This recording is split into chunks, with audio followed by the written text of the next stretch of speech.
Hey everyone, here's a super simple game idea called Coin Collectors. This one's from Jesse Edwards, so thank you Jesse for this idea for kindergarten to grade 8, and you'll need a bunch of coins. Should be a lot of fun. You can use pennies or nickels or dimes, whatever coins that you have, and this is a game that can be done in the gym or outside. So you're going to start with your players that are lined up along the end, and they're going to face the wall or face the opposite direction, and while they're doing that, you're going to hide or place down a bunch of coins.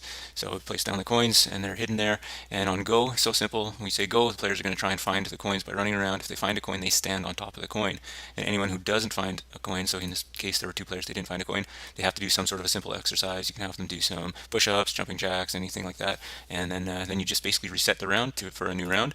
You're going to take one coin away, so we had 7 coins last round, now we have 6, and do the same thing. Say go, and then they'll go and on and on and on. Eventually between the rounds you need to keep taking one coin away, and that way more people will be doing more exercises. And that's the general idea. If you have a large group, so say you started with 30, maybe 30 students, then start with 15 coins or whatever, however you'd like to do it. This is 4-side warm-up for K to 8, and you're just going to need 4 cones for this game. Alright, in 4-side warm-up, you'll put your cones down in the corners, and you will choose 4 actions to start. So you can have jog, crab walk, gallop, and hop, and I'll give a list later of some other ideas. And you'll choose a direction for the students to go. What we'll do is we'll look at one student here. So when they're along the top, they'll do that action, the jogging. When they get to the one side, they'll do crab walk, and at the bottom, they'll do some galloping, and when they get to the left side, they'll do some hopping. And you can have them repeat this a few laps, or however you want, and then change directions. It's up to you. Here's some ideas for the length and width ends. I'll let you look at that list there, and you can also, of course, come up with your own ideas, probably better than mine. Hey everyone, this is PACMAN for grades K to 5. In PACMAN, you're going to use the lines at the gym, and you're going to have a student start somewhere along those lines, and they have to stay on those lines. You're going to choose one person who's going to be the Pac-Man to start, and just like the familiar video game character, you can talk to students about that beforehand if you want. And the Pac-Man's going to go around the lines, waving his or her arms in front like a Pac-Man, like the mouth of the Pac-Man, trying to tag the other students. If that Pac-Man can go and tag somebody, then that person who's tagged will also become a Pac-Man. So they'll continue going along the lines in that fashion until everybody's tagged, and everyone becomes a Pac-Man. So it's a very simple idea, and the kids have a lot of fun with this one. This game's called Rock, Paper, Scissors, Champs for grades 2 to 8. You don't need any equipment, and it's a type of warm-up slash tag game that you can try out with your groups. Basically, the goal of this game is to win as many rounds of rock, paper, scissors as possible, and in doing so, you'll grow a bigger group as time goes on. So the players are spread out, and essentially everyone can get tagged, and everyone can tag people.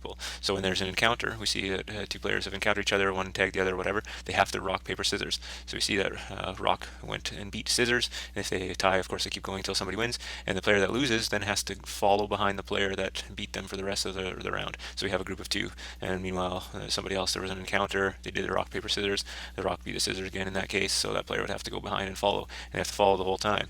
Now, of course, as groups meet single players, well, the leader of the group, because it's always the one leader who is winning, does the rock, paper, scissors. In this case, the group of 2 lost to the single player, so the group of 2 will then go behind that single player. They have a new leader, and the game goes on and on and on. So you see, when bigger groups meet, then of course the leaders rock, paper, scissors, and eventually what will happen is there will just be one group left, and of course the one who is the leader of that group would have never lost rock, paper, scissors.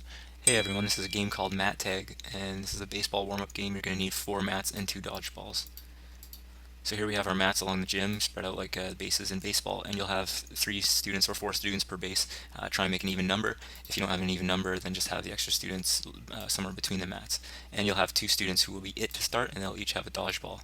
Now basically the students are going to try rounding the bases while avoiding getting hit by the dodgeballs. So it's constant flow around the bases, and we'll have this direction here. What happens is the students can only get hit when they're between the mats. So if they're on the mats, they're safe.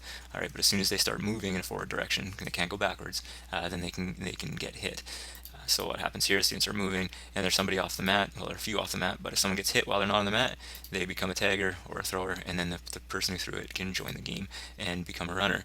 The thing about 3 on a mat or 4 on a mat, basically if there is that certain number on the mat and somebody runs up to join them, such as the case on the right there, it looks like there's almost 4, the person in the front has to continue on, so you can only have 3 per mat in this case.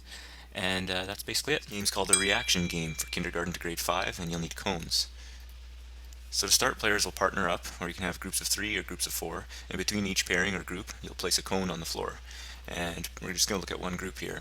Now, as a teacher or a group leader, you're going to call out different actions. So touch your toes, balance on one foot, arm circles, etc., etc. So there's a bunch of different things that you can have them do, kind of like in Simon Says, for example. And then the important word is go. And if once the teacher says go, then the players are going to race to touch the cone. That's the reaction part of it, where the first player to touch the cone gets a point.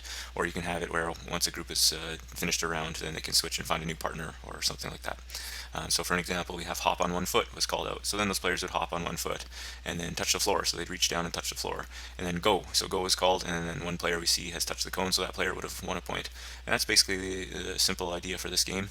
Alternatively, you can have players play along to music. So you could play music in the background and then have it that once the music is playing, then they're going to do circles around, so kind of side shuffling or stepping around in a circle around the cone. And then when the music stops, then they have to race to touch the cone. And so it's just another way to do this reaction game. This game is called Knock 'em Downers and Pick 'em Uppers. And what you'll need are pins, like those plastic bowling pins, or cones or pylons.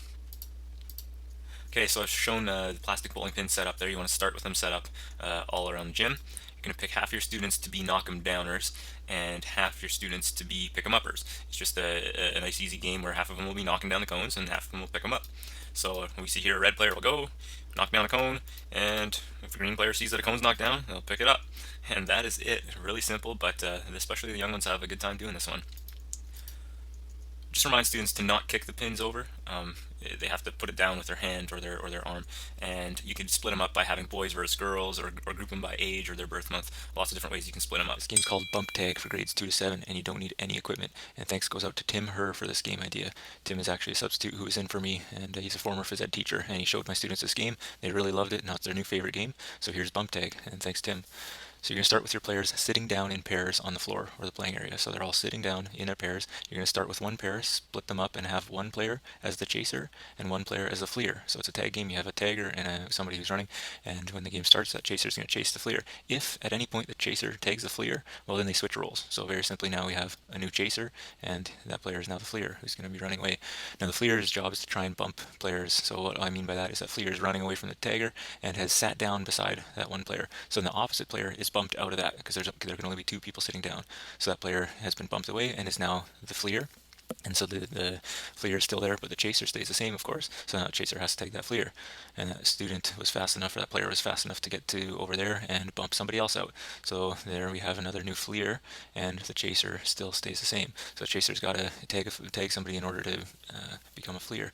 So we see here that finally that chaser tagged, and so we have a new chaser now, and that player became a fleer. And so the game continues on and on like that. So they're running around, and although you think from this video it looks like a lot of people are sitting at the same time, don't worry about that. They actually run a lot, and I'll explain in a second here. So we've started with one group that were split apart, and once students understand how that works, then you can have another group. So you have two separate groups chasing and fleeing at the same time. And then of course as the game goes on, you could even add another one, and there's lots of sitting down, standing up, running around, and the kids have a lot of fun. So it's a great startup activity. Some things we want to go over here. Just like I was saying, you start with one chaser and fleer while explaining. Then when everybody understands, then you can add another chaser and fleer, and you can eventually try three chasers, three fleers for maximum movement.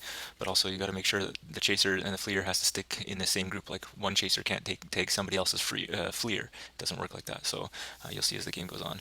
And here's some things. The fleers sometimes run and run and run, so they just keep going and going and going, and they don't actually sit down or bump anyone. So if that happens, just give them a 10-second count to sit down. Or if there's an odd number of players, you can either play as a teacher and so make it an even number, or you can just have one player who's just a single player instead of a pair, and just if anybody sits beside that single player has to get up. This game's called Home Alone for kindergarten to grade 4. You're going to need hula hoops and cones, and thanks to Joe DeFreitas for this game idea. To start, you'll place down 8 hula hoops in a playing area, and those are going to be the homes, and each home is going to have a person who is alone in that home, and each person is also going to have a key to their house that they need to protect. So that key can be a cone or a flag or some sort of object that represents a key, and it's going to be placed down inside their home. And the other players are going to be the thieves, so they're going to try and go around to the different homes and try and steal the key away from the players in their home. And what happens is if a player tries to go steal and they get tagged, then they simply have to go to a different home and try and steal a different key. So they'll just continue running around. And if a key is stolen without getting tagged, then so simple as those players switch roles. So the player who is in the home becomes a thief outside, and the thief or the prior thief now becomes a homeowner with that key to protect that key. And the game goes on and on like that. Everyone, here's a warm-up game activity called the video camera game for grades K to 5. You don't need any equipment in this game. Alright, so in this game, you're going to have students perform actions depending on commands that you give, and the commands are going to be like the buttons on a video camera. So if you say play or yell out play, they're going to walk around. If you say rewind, they'll start going backwards. If you say pause, they have to jump up on the spot. Fast forward, they can start running around. Stop, they'll stop their movement. Slow motion, they just start moving slowly. And delete, they'll lay down flat on the ground.